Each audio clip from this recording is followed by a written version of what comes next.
Wendy Teeter, you are Senior Curator of Archaeology for the Fowler Museum and UCLA Native American Graves Protection and Repatriation Act Coordinator.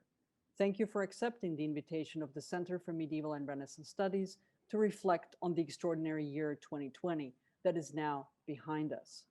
This podcast interview is part of our OPED and podcast series on the intersections between current events and our research, or the state of our fields. So to start our conversation on these cross-temporal alignments of the past and the present, I wanted to ask you to reflect on the present moment, which has fostered all kinds of truth claims seeking legitimacy in the distant past, and this moment that has seen the flourishing of conspiracy theories. It turns out that they are closer to home than we imagined, right here on Catalina Island of the Southern California coast. Could you give us some examples from your experience and research? Thank you, and I'm happy to be here today. There's a lot. I have behind me an image from Pimu Catalina Island, and that's Pimunya is the indigenous name for the island, and it's about 21 miles off the coast of California.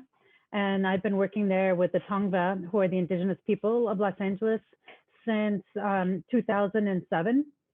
And our project has really been on reimagining or retelling the stories of Catalina, but from an indigenous perspective. So how have the stories that academics tell actually reflected what is known within the indigenous community? And so that's been our goal. But in doing this work, it's been really kind of interesting because there's a lot of residents on the island who have their own interpretations, and especially some of the multi-generational families who have seen things like giants emerge from green doors that come from hollowed earth, and alien landings and encounters. So while this island is so close to home, there's been a lot of really interesting stories that have come from there. Now, I assume these stories that are kind of being excavated, right? This is what you're telling us. They pop out from under the ground, and it is assumed because we are scholars of the past too. When we start digging, that they have a history themselves. They don't just emerge in the present because of the present. And they're not just forward-looking because they sound futuristic. For example, the story of the aliens. So it's not really about the future, but about the past, right? And it is this narrative complexity between the past and the present, but that looks like it's futuristic, that we must attempt to understand. Could you unpack for us what is the deep history of these stories, whether of giants or of aliens?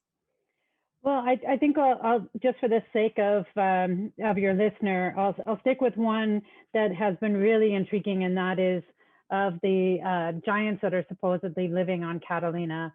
And this really is rooted in the idea of the Nephilim, who is supposed to be a race of giants that are the descendants of coupling of man and angels.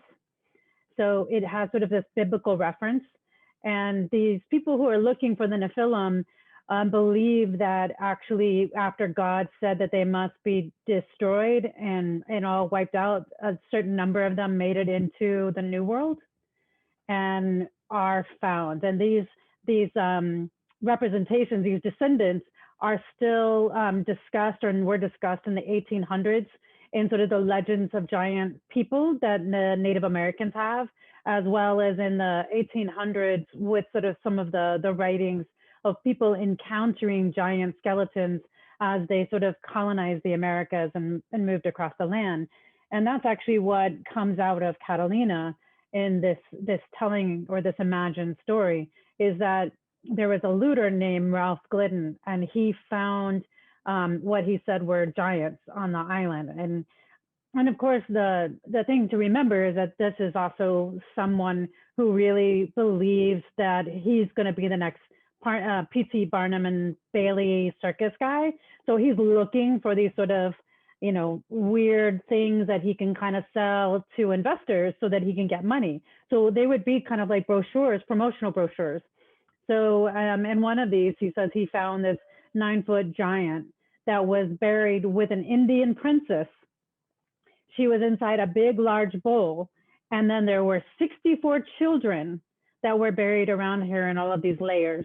So, I mean, it started off with, oh, I found a giant, to now I found a giant with a princess. And the princess is now, she's not just a princess, but she's clutching the edge of the bowl. And all of these, you know, kids are now buried with her. So the stories become more and more fantastical as he's sort of doing this work. So, but despite all of that, you have then these there's a guy named LA, and I can't remember his last name, but he's a YouTuber. He's like really into this, and he's just like, oh, well, this is proof. And we're like, but you can see this guy is trying to make money. And he's like, oh, no. Like there's this discounting of sort of this past as being this pristine time period unmarked by influence or political correctness, and that's the real truth. Of course, it serves their purpose. And, you know, and we sort of, as academics, come back to say, like, look, you can't just measure a skeleton that you find in the ground and that gives you the height.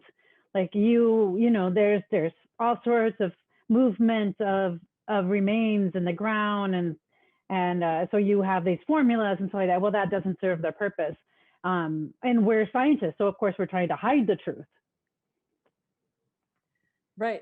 It's very interesting what you just explained to us. It's because these sort of original stories of origins, right, are being told and used, and they always have a sort of, the origin of these origin stories is of course biblical, right? But what is happening in that process and that encounter with the indigenous peoples here, what is happening is that these or other origin stories are completely erased then at the same time, right? So and then the origin stories of from the Bible are used to appeal, right, in with some very practical, prosaic agenda, a commercial agenda, right? So I understood from our conversations that we had prior to our interview today that there are many other examples actually of that kind of erasure of stories, of native indigenous stories in the Americas, and that happen in such an encounter. And we will be looking into some of those in the podcast that will be coming up for the rest of the winter quarter. But I think perhaps you could share with us some of those examples. Well, it really becomes interesting, and you're absolutely correct. This idea of how do we sort of stake our claim as colonizers in a new land? If you can tie it back to the Bible, then it legitimizes the people that are coming in and make their claim earlier. Of course, there are all sorts of explorers like Leif Erikson and this idea that people were circumnavigating way back in the past from Greenland and from Iceland and from all sorts of places. And so those encounters were somehow supposed to be earlier than. So there's all sorts of runes and that are found and that are supposed to be found in the Great Lakes areas that legitimize, again, this sort of earlier than the indigenous people that we found upon arrival.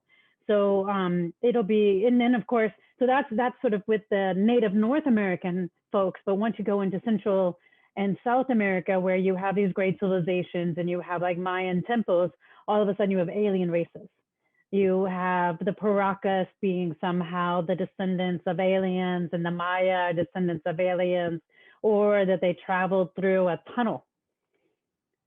Right, there's somehow a tunnel. And I got asked this once because I worked in Belize at the city of Caracol. I had a tourist say, well, will you show us the tunnel that goes to Egypt? And I'm like looking at them like, you can't possibly be serious. And how amazing would that be? I mean, you know, the tunnel was this great feat just to get across one small body, or, you know, can you imagine a tunnel that went, you know, ever so far, I guess. But so you have these really extraordinary claims that somehow don't seem so extraordinary when you're trying to justify, you know, who was here first. Right. Well, thank you so much for sharing your knowledge with us and for helping us unpack a little bit a disentanglement of the past and the present, and for giving us an insight into yet another type of conspiracy theory or fake news. I also want to congratulate you on your recent appointment as Senior Curator of Archaeology at the Fowler Museum. And thank you again for your time. And we will be continuing exploring these issues in the next podcast. So keep an eye out. Thank you very much. Thank you so much.